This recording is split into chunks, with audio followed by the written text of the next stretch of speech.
Most business owners pay their workers' compensation premium and assume the transaction is final, but you actually have a hidden 3-year window to find reporting errors from your insurance carrier and force a cash refund. Take, for example, a regional distributor who recently audited their past policies. They discovered their carrier had accidentally left an $18,000 claim reserve completely open. By catching and correcting that single mistake, the distributor generated a direct $6,000 refund. Recovering that money requires a specific process, known as a unit stat forensic audit. It works by directly comparing your insurance carrier's loss runs against your rating bureau's official worksheets. Running this comparison routinely exposes costly human errors hiding in the data. To run this audit on your own business, you need 2 sets of documents. First, request the detailed loss runs from your insurance carrier. Second, pull your official experience mod worksheets. You need both of these documents covering the last 36 months. You are looking for a single, unadjusted discrepancy between what the carrier recorded and what the bureau used to calculate your rate. Finding just one mismatch gives you the legal leverage necessary to demand a cash refund from the carrier. Step 1 is setting the correct timeline. Rating bureaus operate on strict chronological limits, so we need to isolate the exact years of eligible data and discard the rest. Governed by the current and 2 prior rule, this calendar diagram divides eligible data into 3 annual buckets: current, first prior, and second prior mod. Claims older than these active years age out. We gray them out as older corrections are completely barred by statute. And if you recently changed insurance providers, this window still applies. The 3-year rule attaches directly to your experience mod, not to the insurance company. That means a new carrier does not negate or block refunds owed to you by a previous carrier. By properly sorting your last 3 years of documents and discarding the older data, you create the focused foundation needed to begin searching for financial errors. Step 2 requires us to shift our focus entirely to the carrier loss runs. You cannot simply ask for a refund. You must scan the claims data to isolate a specific action known as a triggering event. The first trigger is a non-compensable claim.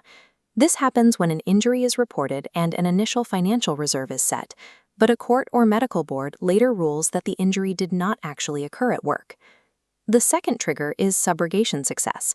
This occurs when your carrier pays for an injury caused by a third party, like a delivery driver rear-ended by another motorist, but your carrier later subrogates and recovers those funds entirely from the at-fault driver's insurance. Take a pen or digital marker and physically highlight any claim on your carrier loss runs that matches the description of a non-compensable claim or a successful subrogation. These highlighted events represent money the insurance carrier either recovered or saved. Under bureau rules, those financial savings must be legally passed back to your rating profile. Step 3 is the critical comparison phase.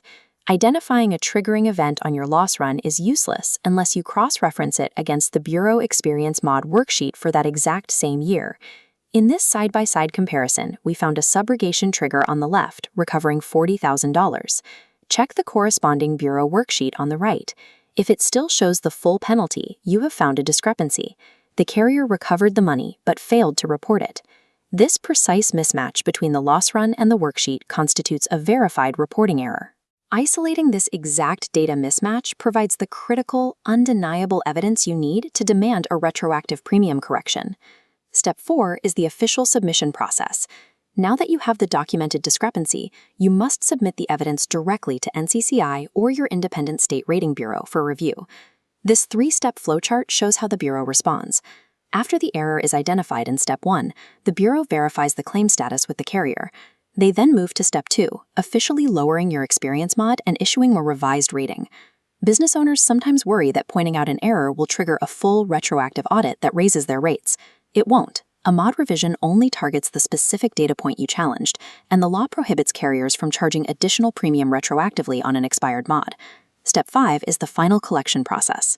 You take that official revised rating and forward it directly to your insurance carrier's billing department. This piece of paper legally forces them to calculate the overpayment and cut the check. Expect this entire process to require patience. The deliberate pace of rating bureaus and carrier billing departments means it takes 60 to 90 days from identifying the error to receiving your money.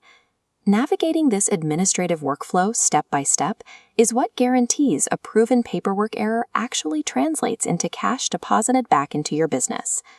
Completing a forensic audit removes guesswork from your premium costs. It forces the insurance system to correct its errors and release your funds.